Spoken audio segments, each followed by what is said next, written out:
advocate, and recording artist and host. I'm thrilled to be here again 1 year after the launch of WYDE Women's Leadership for this engaging discussion. Thank you all for being here today. 30 years after the Beijing Conference, the Beijing Declaration and Platform for Action remains a blueprint for equality. Amid global challenges, women leaders face increasing attacks, impacting progress towards achieving the Sustainable Development Goals by 2030. Structural, socioeconomic, and cultural barriers rooted in unequal power relations and social norms hinder women's political participation globally. Against such a backdrop, the European Union is funding an initiative implemented by UN Women, International IDEA, the Interparliamentarian Union, and United Cities and local governments called WYDE Women's Leadership. Launched during CSW 68 in 2024, where I had the great pleasure to act as a moderator, I'm thrilled to be here 1 year on to showcase some of the deep work being undertaken by the WYDE Women's Leadership Initiative. And it's so great to see so many familiar faces, so I'm really excited to be here.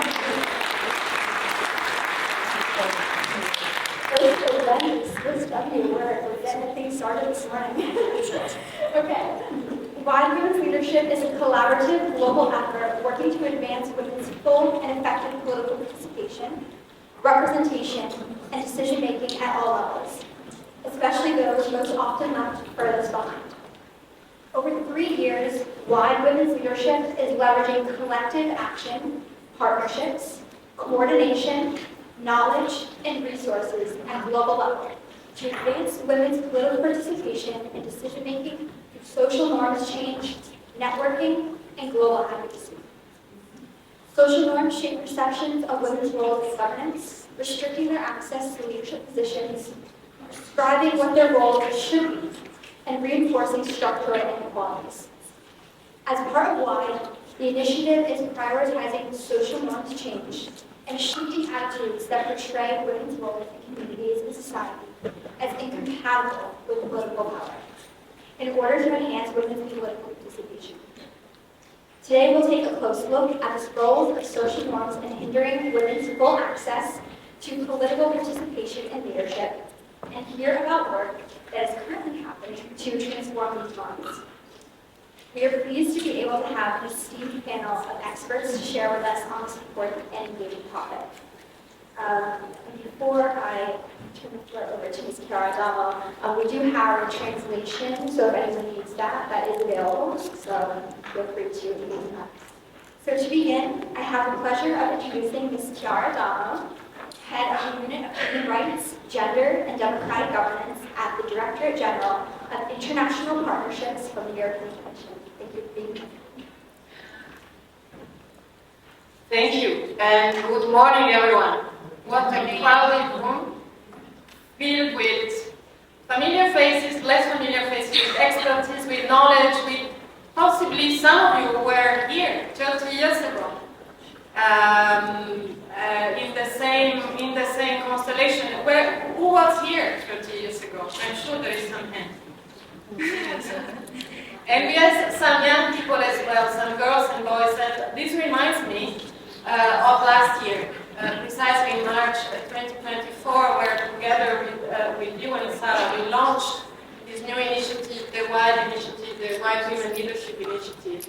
And we were in a slightly smaller group, but very crowded with and filled with girls and boys showing all their enthusiasm and really wanted to have their voice heard, make sure that they can participate in public life at the global level, but also in their countries, and have the same opportunities as everyone else. So I'm really, really happy to welcome you here to this event of the WYDE Women Leadership Initiative. The event is Transforming Social Norms, Advancing Women Leadership.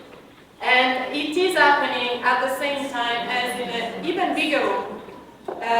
We are not just marking an historic milestone 30 years back, but we are there actually to reaffirm the need for gender equality, for women's rights, and the need actually to step up action. As there is a bill, and celebrated, but let's face it, there are so many hurdles that lie ahead. So we hope that the WYDE Women Leadership Initiative is actually part of the solution, of what is needed to make progress. And it's remarkable to see all that has been done in this last year by the initiative. You will hear from Sarah, from our partners. The European Union was really proud to initiate this initiative with UN Women, with IPU, with International IDEA and UCLG. And we really need multi-dimension to really increase women's political participation, be it at national but also very much at the local level. So we put an effort of 11.5 million euros, and sorry to be so concrete, but I think right now we need to be concrete. We need to actually show that our actions speak louder than our words, and champion a cause that seeks to transform and benefit the whole of society. This effort is part of a bigger effort of an initiative called Women and Youth Democratic Engagement, 43 million, really which comes at the juncture between gender equality, youth empowerment, and really the defense of democracy. And these type of programs are interesting because I call them second generation programs.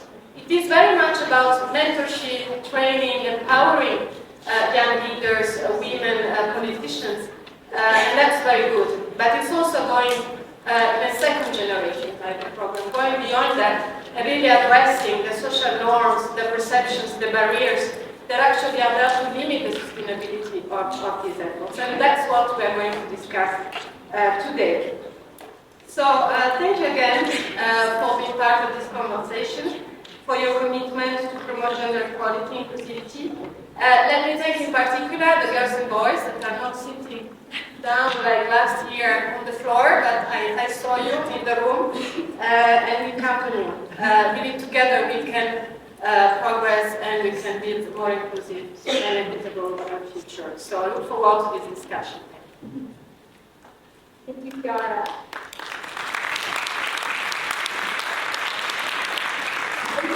Sharing these important opening remarks, which show how urgently this work is needed to ensure that women are included in all aspects of leadership.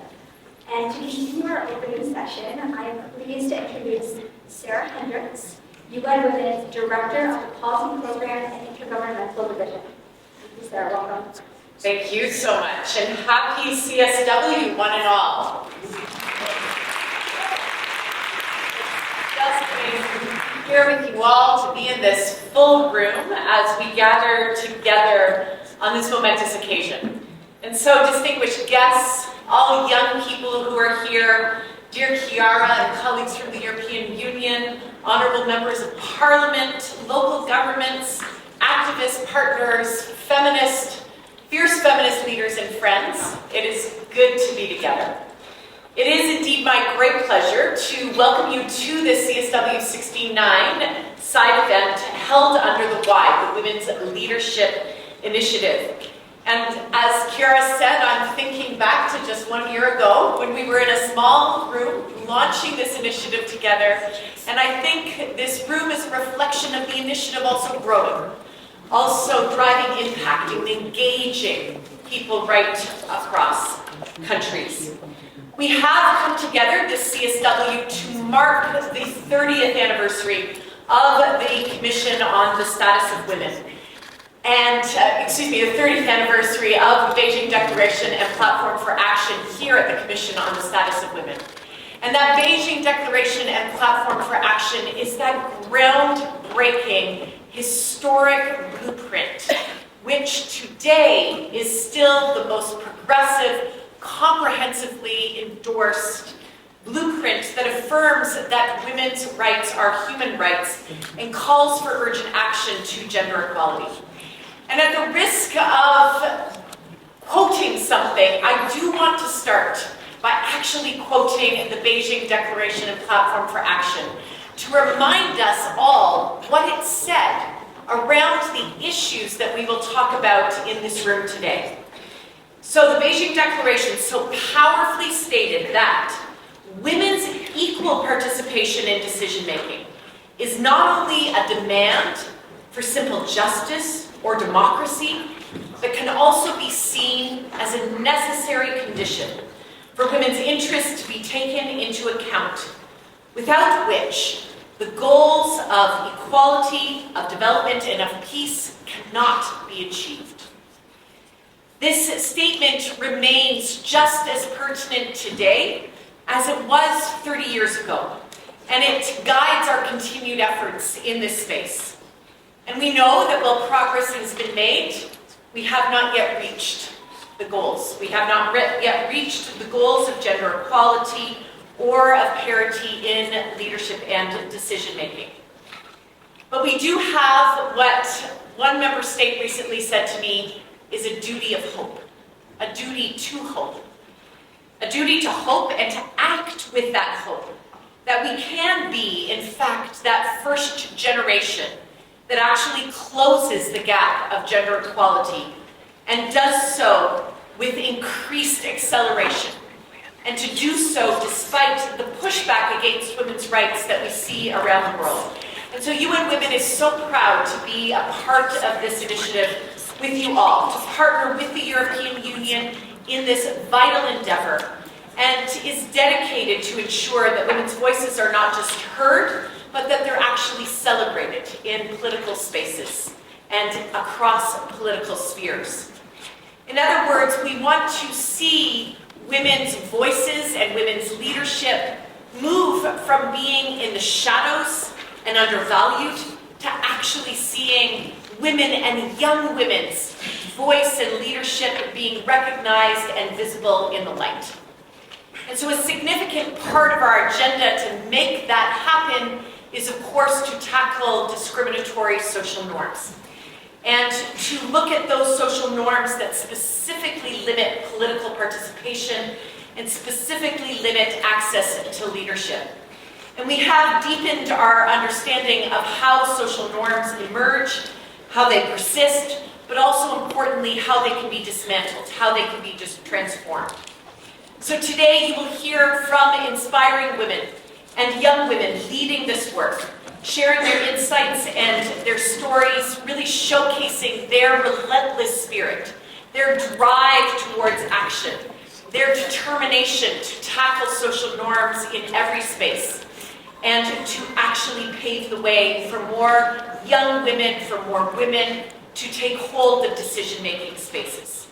So let me extend the deepest gratitude to the European Union for the incredibly steadfast support to this initiative and the broader commitment that it represents. Let me also express support to the partners across this initiative, to UCLG, to IDEA, as well as to the Interparliamentary Union for the amazing partnership. It is commitments like these that have shown us that we can, by focusing on partnerships and moving forward together, actually to drive very concrete change. UN Women's Beijing +30 Action Agenda was just launched on International Women's Day, just on Friday in the General Assembly Hall. And one of those actions focuses on driving parity between women and men in decision-making, as recommended also by CEDAW General Recommendation 40. So we do know how important this commitment is in light and in face of the pushback that is gaining unprecedented ground and is challenging democratic values globally. And so we're so thrilled that this room is not only full with presence, but is full with determination and spirit. There is no doubt that the current moment is daunting, but we will not be daunted by it. And I look forward to marching together with all of you for rights, for equality, and for empowerment for all women and girls everywhere. With that, thank you so much. You framed the WYDE Women's Leadership Initiative so clearly, and before we move into our panel, we have a short video to give us a brief insight into the first year of the initiative. Please direct your attention to the screen.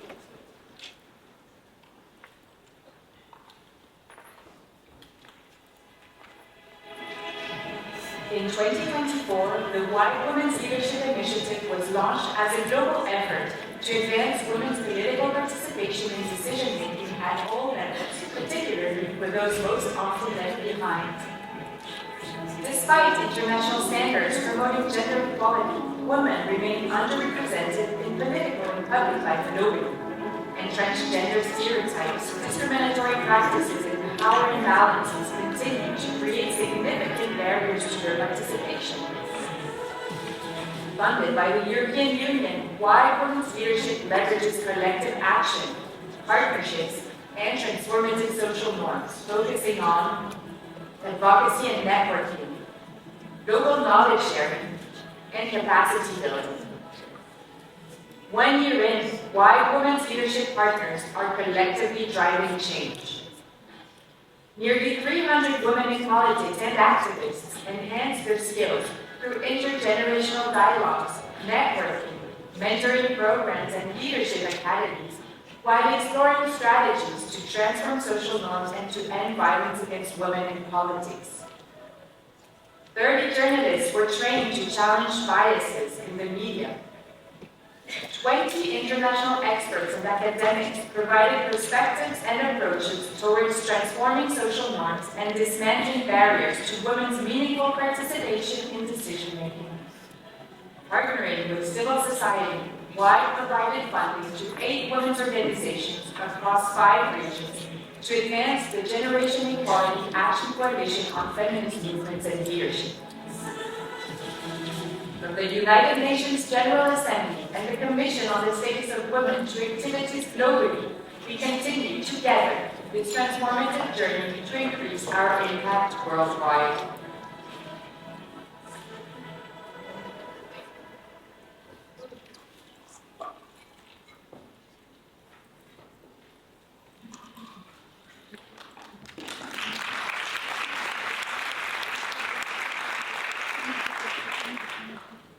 We hope you enjoyed this short video, giving us a glimpse into the global efforts under WYDE. We will now move into our panel discussion, which will help shed light on the ways in which social norms inhibit women's political participation and the pathways and initiatives to transform these norms. To begin, I am pleased to introduce Brenda Combo, who is an expert on social norms working with WYDE Women's Leadership. We're glad you got in. Thank you for joining us. To introduce for us some of the concepts on social norms change and on the current state of this important work. So Brenda, you've been involved with WYDE Women's Leadership recently on the work surrounding transforming social norms to advance women's political participation. So can you set the scene for us as to some of the findings related to social norms and women's political participation more broadly? And what key pathways have been identified by experts that can transform these embedded social norms in society? Thank you very much. It really is a pleasure and an honor to be with all of you today. And as you saw in the video that we just watched, the UN Women convened an expert group meeting that brought together representatives of national and local governments, former and current politicians, as well as academics, representatives of non-governmental organizations, and the WYDE partners, in order to have a conversation about social norms. And that conversation was informed by UN Women's corporate framework on social norms, as we reflected specifically on questions around women's representation, political participation, and leadership. And we were thinking about political participation not just in formal, local, regional, and national government, but also in other civic spaces and other forms of social mobilization. And I want to just say a little bit about social norms before I share with you some of the pathways that the experts discussed. So as most of you probably know, social norms are very complicated. And it became very clear in the context of our meeting that there are different disciplinary approaches to social norms, and that these disciplines don't necessarily share the same definitions, the same approaches, and even don't necessarily reach the same conclusions. And so we were having a conversation across disciplines, but one can consider social norms perhaps as generally understood as the unwritten rules that guide behavior in a specific context. And the context is important, and it's also important to recognize that social norms can be ambiguous. They sometimes are contradictory, And sometimes people are constrained in very different ways by social norms, depending on their gender, their class, their race, and other social identities, which make it very difficult to identify social norms themselves. However, we did find that there were two interrelated norms which we often encountered across different contexts, which were that women are viewed as caregivers and homemakers, and politics being constructed as a male arena. And we also recognized that there were norms that were specific to certain contexts, but some that seemed to be quite shared. We further recognized that it's important to recognize the important role that social norms play in ordering society, and in also giving people a sense of identity. And so one should recognize the norms that advance political participation, but also work against those that challenge or deter such participation. I have very little time left, but just to share, the pathways that came out of the meeting were also echoed in UN Women's Corporate Framework, and these pathways included transforming narratives, so developing narratives that challenge, discriminatory narratives that hinder women's participation and leadership. The experts also highlighted the importance of strengthening women's and feminist movements and building alliances, including with actors who do not necessarily work on political participation. And finally, we realized that making material changes to women's lives by enhancing their access to resources through initiatives like addressing unpaid care, health, education, training, all can contribute to moving the needle of social norm change, but that all of these three, transforming narratives, strengthening movements, as well as having material effects on women's lives, have to be taken in combination, that they're not standalone initiatives. Thank you. Thank you very much for so clearly describing how social norms impact women's political participation and for setting the scene for this engaging discussion. Now I would like to introduce our next panelist, Cynthia Lopez Castro from Mexico, Senator and President of the IPU Bureau of Women's Parliamentarians. So Senator, your work in Mexican Parliament has focused on advancing women's rights and youth participation, which I was so excited to hear about that. Making strides such as instituting a youth quota in Mexico City's election law. These changes bring in important voices, yet face significant challenges. How have you seen social norms change in bringing in youth and women's voices into political arenas, and what important shifts have you seen because of the inclusion of women in politics? Thank you so much, dear Christina. I want to say hello to all of you. Also, say welcome to all the members of parliament that are here from South Korea, from Spain, from Sweden, from Canada, our dear friend Pamela. Pam, happy to see you. Morocco, Uruguay, Senator Silvia Nane. Gambia, Belgium, Portugal, and Togo. Welcome all the parliamentarians that are here. It's such a pleasure to address you today for this crucial discussion on gender norms and on women's leadership. Together with my colleagues from different parliaments here in the room, we have all been agents of social norms change by entering the political arena. While we have gone a long way, we know that women's leadership today remains still this exception rather than the norm. Around the world, we have witnessed the immense value and positive impact of women's leadership. At the same time, we continue to face deeply ingrained gender norms that dictate who leads, how they should lead, and who is considered fit for leadership in first place. So these norms manifest in multiple ways, from sexist remarks in the media, in parliament, and online, to exclusion from key decision-making spaces, and even systematic violence that seek to silence women's voices. I think all of us, we have the most of all, we have suffered digital violence or political violence, and is one of the topics that we will be addressing today. So as women politicians, we know this reality all too well.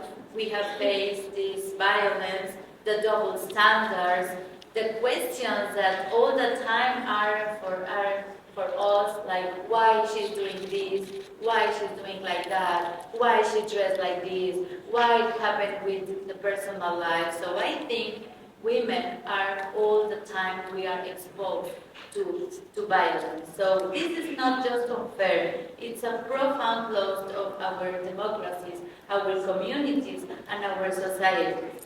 But we are not here just to discuss our problems, we are here to shape solutions. So in answering your question, I urge us to focus in 3 areas of action. First, we must dismantle harmful gender norms at every level. So this means challenging the deeply rooted biases within our institutions, our political parties, and even within ourselves. Women should not be forced to conform to outdated leadership models. We must redefine leadership in a way that values inclusivity, collaboration, and resilience. All women, irrespective of their background, age, status, or disability, you name it, deserve to have a seat in the table. And this is the big challenge for today, to be in the table and be in the front of the table, not just on the back. So second, we must create safe spaces for women in politics. We need to create safe places in the parliament. We need to create safe places in all political spaces, because the violence that women politicians endure is a direct attempt to drive us out of public life. So we need stronger legal protections and accountability mechanisms, and ensure that women, especially young and marginalized women, are supported in entering and remaining in political spaces. So to achieve this, we must establish a strong protection and support frameworks, and we need concrete solutions for every day as a politically active women. So third, we need meaningful intergenerational mentorship. So young women need a mentorship, and the women that have more experience, we need to help and we need to support young women and start open the door, so the door is a little bit less complicated from next generation. So we must break the cycle of women leaders rising in isolation, establish women leaders have a duty to mentor, and open the doors for young women aspiring to enter in politics. So, dear colleagues, I want to tell you that in Mexico, that now we are very proud because we have the first woman president with the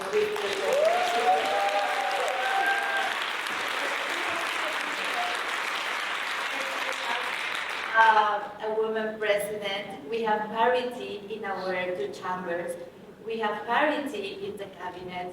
And just I want to tell you that this is not from 1 year, 5 years. It has been a big fight for 30 years, breaking the ceiling, breaking the glass, fighting every day in each space, and beyond political parties, beyond ages, beyond ideologies, we need to be together, because in all parts of the world it's time for women. So we need to go to our countries and continue this big fight. And let me tell you that if someone asks if we could imagine in Mexico, that it's my country, that a lot of people said, oh, it's a very machismo country, and yes, we have a lot of this. Now we have a women, and now our president, Claudia Sheinbaum, she's governing with gender perspectives. Because in various ways over the years, whether I spent years in the context of Beijing, whether it's in the context of the UN Convention on the Elimination of all forms of discrimination against women, social norms have been an issue, and we have been taking initiatives about transforming social norms. But however, we are not going to the roots because it's a difficult conversation, it's a difficult process, but more so, we have to take a survey just from amongst ourselves in this room.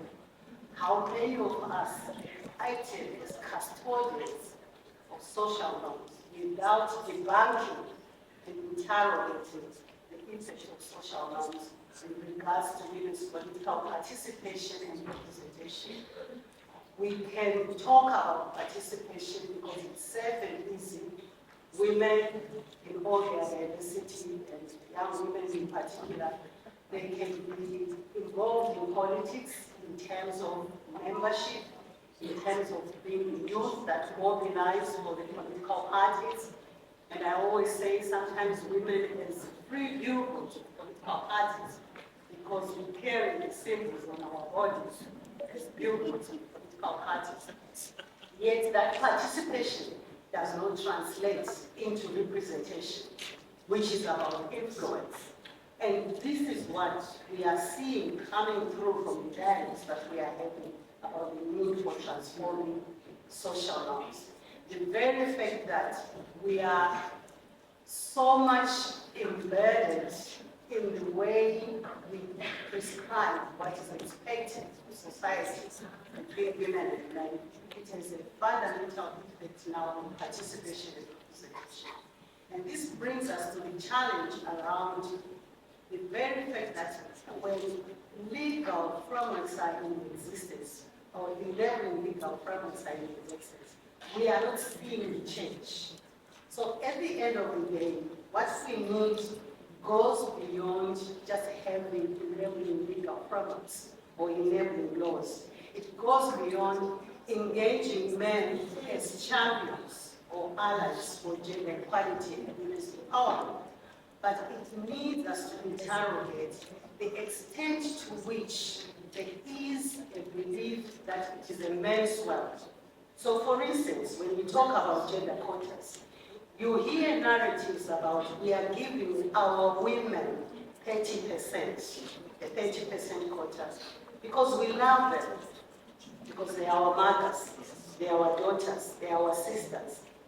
That narrative on its own is very entrenched in patriarchy, which is a system that believes the 100% of leadership and decision making at the public level belongs to men. So our work under the WYDE Women's Leadership Initiative in terms of pushing for transformative gender social norms, it's about debunking social norms, questioning the custodians of social norms, and also questioning and debunking the narratives. Of local authorities and unions, SALAR.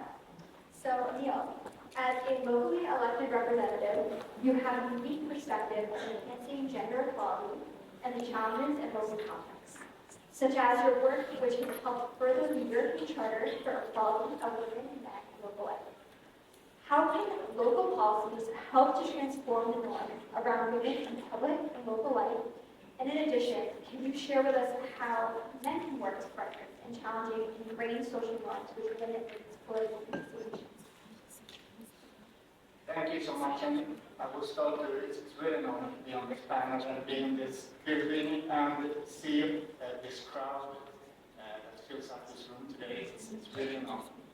I will also wanted to say that I will not try to repeat what everything that's already been said, but as Senator Castro said, it's time for women, it's time for women leadership. I would say that this world that we face today wouldn't be the same if we have women in power in these countries that we don't want to go. Let me start with, in Sweden, it's often looked upon a country where, as a role model for gender equality. We did come away, but we're not there yet. We have not received the power, which means that we would share 50-50 between men and women. but we can't wait. And why did we do that? Yes, that of course its main reason is because we have a strong women's movement. Because this is a change that needs to come at local and national levels, needs to be driven by women, and a strong organization for women. Men can be allies and need to be allies, of course, but it's my strong belief that we wouldn't have come this far in Sweden without this strong women's movement. And what we did is, we didn't just, because we know it's changing norms isn't that easy, it takes a long time, because we are born and raised with these norms, which makes it hard to change. But then we need to start with changing our structure of society. And it has been a long way in Sweden. We started back in the 70s by granting parental insurance, parental leave. And during time we have changed those. We also says that this should be divided between men and women. We don't share that we share it equal, but this is one important change to make, that makes the shared responsibility of parenthood. We also made available and affordable childcare. It's also important to pushing the norms of society and pushing the norms of being in politics. But we also need to build strong enabling environment that makes our possibilities to participate in politics equal. And also need to mention the role of men when it comes to hatred, harassment, and violence against women. This is that affects all women, but certain women in politics are affected by this. And I guess in this room filled with women, we could hear endless stories of this happening, which is also part of the norm that we need to change. So what we have done in Sweden as well is that we combine with the structural change of how we organize society and strengthen women in the labor market. We also push the boundaries within politics.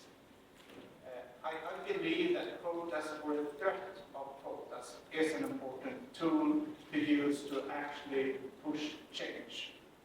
Because what we learn from Sweden is when you threaten men with quotas, they will accept standing back, and this provides progress.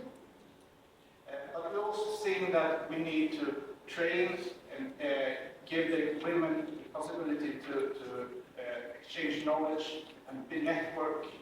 And so we have a top leading program in Sweden which has been important to push this agenda forward. We also work with international organizations for providing leadership training for women all over the world. When it comes to Sweden, and we go to them to train and strengthen this work.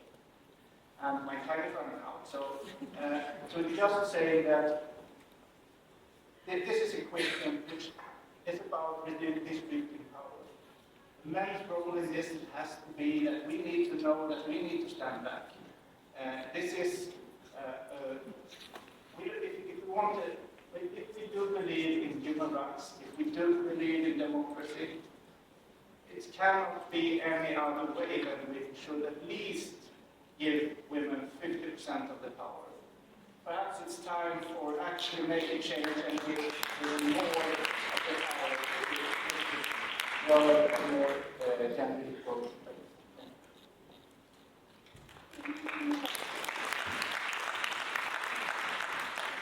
Thank you for your insights and to bringing change to the local level. I especially liked about shared responsibility of childcare, parental leave, quotas. It was really great and insightful, so thank you. We are truly seeing a multifaceted approach to our current complex climate. And for further insights into change on a large scale through media and campaigns, it is my pleasure to introduce Awosede George Oban, who is the founder and executive director of Women in Leadership Advancement Network. So Awosede, thank you so much for joining us. Your work is focused on women's participation through changing social norms using powerful tools such as media and campaigns. So can you share with us what you've seen that has worked in changing social norms around women's political participation through the media, and what are some tangible examples that you share? Intentional around addressing how the public perceives women, then we will not achieve our vision of having gender balance. That's something that we were very clear about on the onset. So for us, we knew that the media would be the best channel to achieve this, to help shape perceptions and the narratives, considering that they have played a significant role in the perceptions that the public already have of women. According to George Webner, he says that representation in media is not just about visibility, but it's actually about power, right? Who tells the story and how the story is shaped, how the story is told shapes how we perceive the story and those who they're telling the story about. So from our experience, the first thing that has worked is showcasing women leaders, right? And telling their stories, not in a way that is gendered, but in a way where people actually can see themselves and see the possibilities. Why is it important to tell stories? Because when you see it, you cannot unsee it, right? So for every little girl who sees women in political leadership, she starts to believe that this is something that she can aspire to. The second thing is having diverse voices, right, drive the message. And we've heard it on this table, allyship. It's important that it's not just women who are advocating for more women in leadership positions, but that it's everyone who is doing that. Especially in a country like Nigeria, where we know that people come from diverse backgrounds, religions, and generations. The final thing is identifying what medium works best for the different audiences in terms of the language and in terms of what mediums you can find there. But as we know, the media is a double-edged sword. So I want to talk a little bit about some of the things that we've seen recently. Just a few weeks ago, the Speaker of the House of Assembly in Lagos, which is Nigeria's largest city, right, was under pressure to resign. And she was getting overwhelming support from her colleagues while she was presiding. And she got really overwhelmed and started to cry. Guess what the media called her? Emotional Miranda. That was the headline. Similarly, we are currently, as I see, there is an ongoing public debate of a Nigerian senator. She is only one of 4 female senators out of 109. Senator Natasha Akpoti-Uduaghan, who, after being sent out of the Senate because she protested her seats, a few days later granted an interview accusing the Senate president of sexually harassing her and actually attributing a change of seats to a form of harassment, has now been suspended while the Senate president who was accused was presiding. This is, so I was really excited to hear the practical things, but this is, no, the theory, but this is the practice. It's happening as we speak.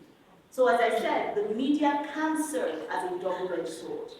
While they can amplify women's voices, tell women's stories, they also can be a propaganda mechanism.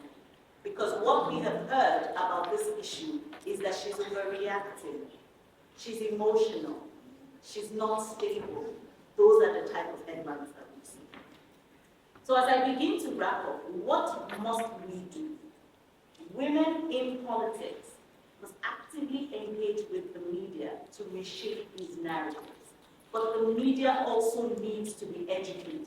Because for every headline I saw that said emotional Miranda or outburst, I definitely called out that media house.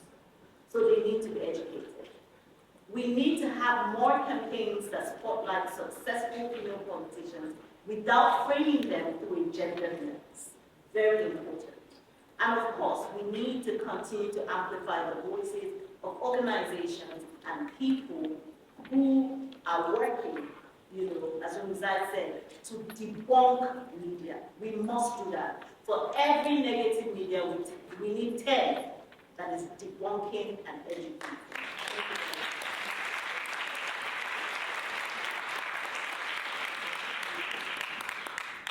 so much, Anisette. I love when you said, when you see it, you cannot unsee it.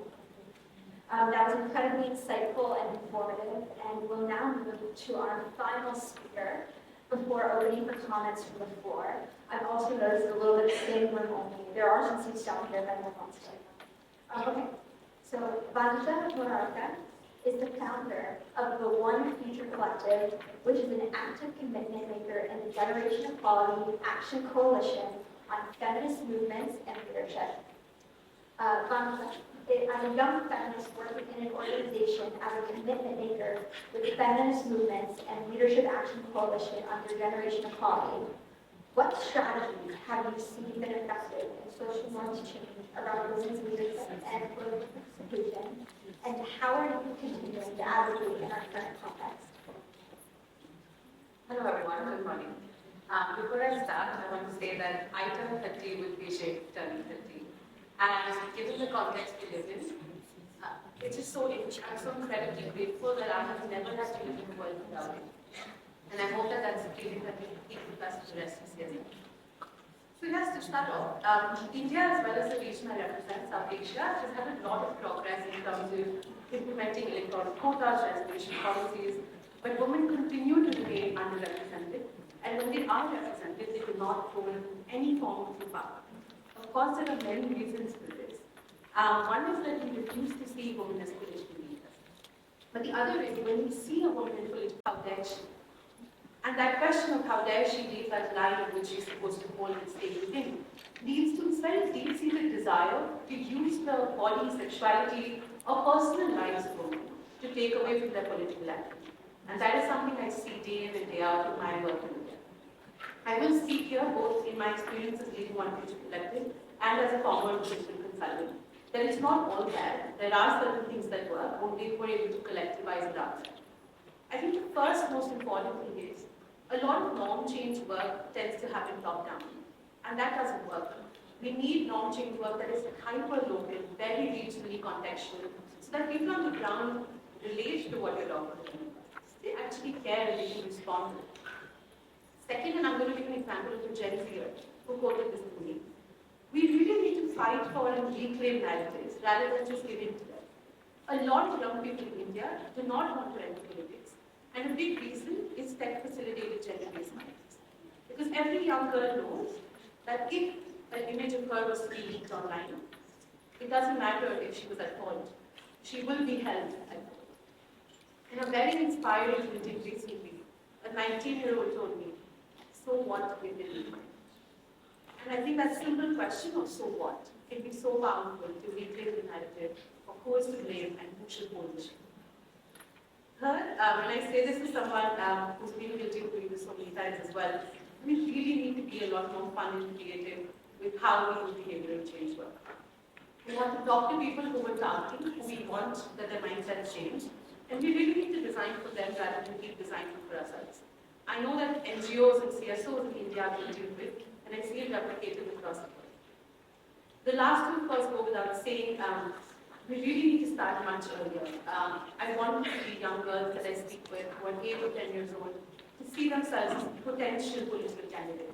It's a dream that I had till the time I was 10, and then suddenly it didn't seem realistic anymore to be a member of parliament.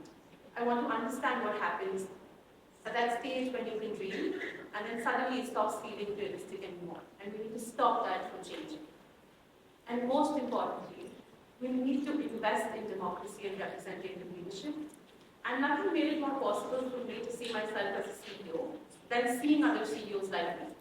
Not just in terms of how they look, but in terms of the values they share. So I will also ask a question of the people present here. When we speak of women in leadership, we must also ask which women and what will it take for these women vote, because that is as important as demanding for women in leadership. I will quickly go to the other part of the question that I was asked, which was how do we continue to advocate in our context? I will be honest, what you call anti-rights, anti-gender is a lot of connotation and framing in the West. I have been seeing this since I started working in the sector when I was 16 years old in India. So we've been prepping, fighting back, and I know a lot of people in this room have been doing that for decades. We now just have a unified mechanism for it. There are 3 strategies that have worked for us, and we hope will continue to work. One is that we need organizational solidarity and safety nets beyond one organization. We need to invest in networks, and we need to think of safety net not as something you hold for yourself, but that you hold collectively. Second, and it might be antithetical to something I've said, but we need to decenter institutions and recenter people again. Norm change work is not just something we do as NGOs or everyone, but it's work that many social justice institutions like families, schools do every day. And I think the last one, and it's personally been the most difficult, we really need to build relationships with people that we disagree with. Not transactional relationships, not let's sit down because this event will look nice and there are different stakeholders involved, but can you and I be friendly? And can we use that friendship as a base to start cracking a little bit of the wall that divides us? And this also ends up providing us a much larger protective mode. I will conclude now because I do have a time check. But I will conclude by saying mostly that I'm really grateful to be representing my organization, One Future Collective and Feminist Munch here. But I also want to say that there are many several grassroots movements, organizations, and leaders that I represent here and that I learn from. One lesson I want to pass on here, and that has stayed with me through these years is, as women, it's incredibly important to raise your voice, even when it shakes. And perhaps that's the time that it's working for. Thank you. I want to also thank all of our incredible panelists for sharing their insights with us. We now have a few minutes to turn to all of you in the room, so we'll be taking some questions and some comments. But before that, just real quick, I am so inspired by how many people have come out this morning. The first morning of CSW, please introduce yourself, and we ask you to keep your question or comment to 1 minute or less for time, so we can allow our panelists to actually give you an answer. So thank you so much, and I turn it over to you. We adopted recently, November 2024, general policy, which is about not stating there anymore the idea of temporary special measures, such as quotas 25%, 33%, 40%. No, we are addressing there simply parity. 50, nothing more, nothing less. But we are not stopping there with GR40. We are carrying on, and now we are working with general issues 41. And there will be a short period of time, year or two, GR41, about harming stereotypes in other West, like we are here together, the other West, about social norms.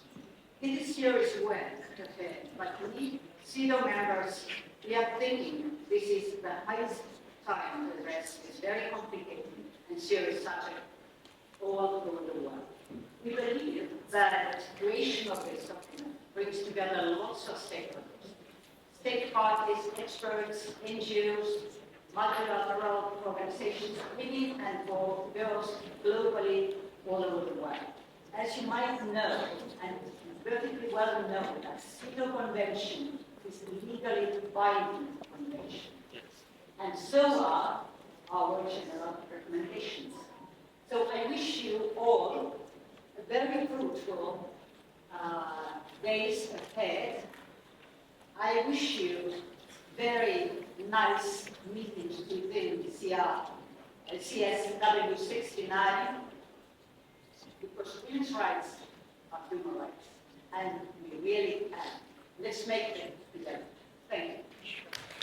Gentlemen, your names. Thank you very much for allowing me to speak. First of all, I'm really inspired sitting in a room full of, as you already pointed out, many women, but also some allies.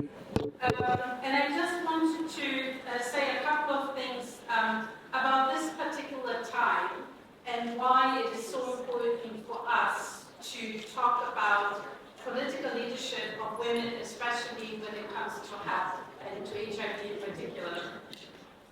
You all know that only 70% of the SDGs are on track, and the health and the HIV SDG is amongst them. But as you can all see and you're all followed in your own countries and in the media, that progress is currently under real threat. But part of the success of our response that we have had in the past is due to a lot of the work of parliamentarians. And I'm here firstly to thank you, but also to encourage you to do the best you can to strengthen women parliamentarians to speak on health and to speak on HIV. It is incredibly important at a time when the global response is losing momentum and resources that we make those points at the national level to our own governments or governments that might provide some of the funding, but at national level where women are mostly affected. Of almost over 50% of women living, of the 40 million women, over 50% of the 40 million people living with HIV are women. Every week, 4,000 adolescent girls and young women get infected with HIV. So it's important that we hear their voice, that we hear the voice of women parliamentarians speaking to that reality. I don't have to tell you what makes women more susceptible to HIV infection, and a lot of this has already been spoken about today. But what I want to emphasize is how important it is to put women and girls at the center of our HIV response and to make that voice heard in the political context where it matters, because that's where it is under attack. I think some of the responses have already spoken to that. Parliamentarians have a huge role to play here. You have so done so in the past, and we think as the United Nations Programme on HIV, which includes 11 UN agencies, we really want to strengthen that allyship, that partnership with parliamentarians to keep that agenda going. It's a political agenda, it's not an agenda of what technicalities, what technologies we need to use. It's an agenda of political will. So thank you for letting me make those comments today. Thank you so much. I think for you all. أريد أن أقول أن هناك منظومة قانونية تعزز المشاركة السياسية للنساء في المغرب. هناك الدستور المملكة، هناك القوانين، هناك النظام الداخلي لمجلس النواب، وكذلك هناك القضاء الدستوري. عملت المملكة المغربية على تعزيز تمكين النساء، وهذا بيتجلى من خلال ما يلي. أولاً اتخاذ تدابير خاصة بولوج النساء للوظائف الانتخابية وتعزيز تواجدهن في مراكز القرار. كذلك تعزيز التمكين الاقتصادي للنساء من خلال الولوج في الموارد ودعم المحاولات والتعاونيات والنسائية. كذلك وضع نظام متقدم للحماية الاجتماعية، إقرار دعم مالي مباشر لفائدة الأسر الفقيرة وذوي الدخل المحدود، دعم الولوج للسكن اللائق، وضع مدونة جديدة للأسرة تعزز وضع حقوق النساء. سؤالي ما هو حول التدابير؟ أسأل my question is التدابير التي سوف تتخذونها من أجل تعزيز التعاون والتشريك لتحقيق من أجل المضي قدما نحو تحقيق التكافؤ والمساواة. Thank you so much. So this concludes our session. We appreciate you joining us so much. Once again, thank you and our deep appreciation.